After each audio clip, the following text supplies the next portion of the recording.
Thank you. The Honourable Courtney Houssos.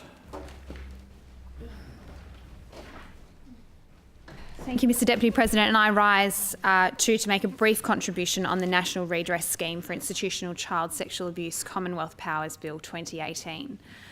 Mr Deputy President, others have canvassed the extensive work of the Royal Commission that formed the basis of this bill.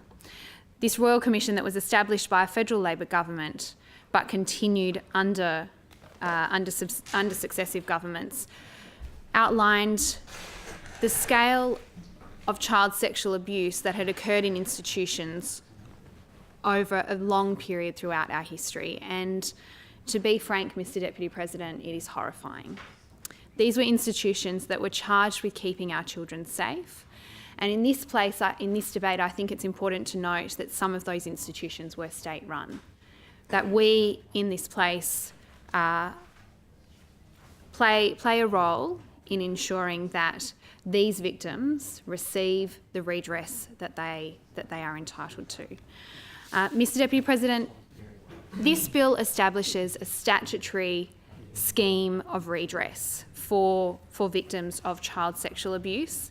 And this is always, when establishing a system like this, subject of debate, because there is no doubt that the amounts that can be given as a reparation payment as such are much smaller than those if an individual was to pursue their civil avenues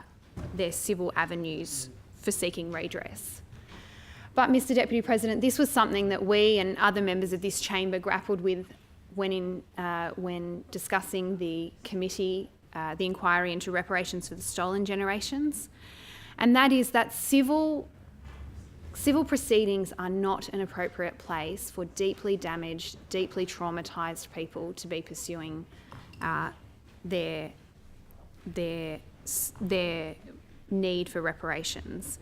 And I welcome the creation of a statutory body that will provide these reparations payments, because as other speakers have noted, there is no doubt that this is a small amount of money that is being provided when considering the heinous crimes, the absolutely horrifying crimes that have been perpetrated against these individuals. But we do hope that this payment goes toward the healing, that begins the process of the healing that we seek to see.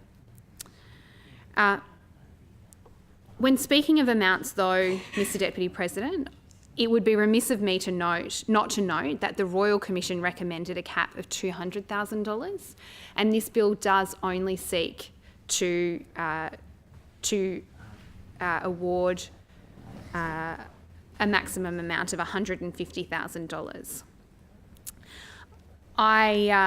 I note that federal Labor will seek to amend this legislation in the Senate to increase that cap to $200,000, as no one in this House wants to see the delay of this scheme past the 1st of July. We want to see this implemented from the 1st of July.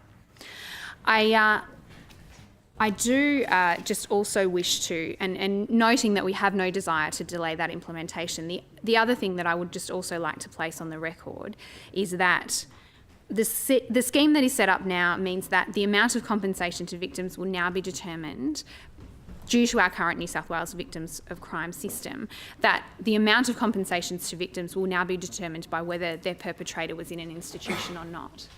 And this strikes me as incredibly unfair, Mr Deputy President, that these crimes are horrific no matter where they are perpetrated.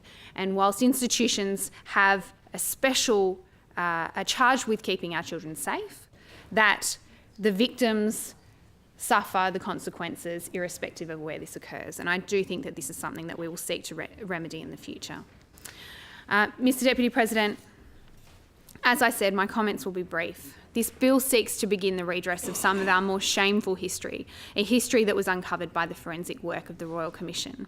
And we know that to begin healing, acknowledgement is key.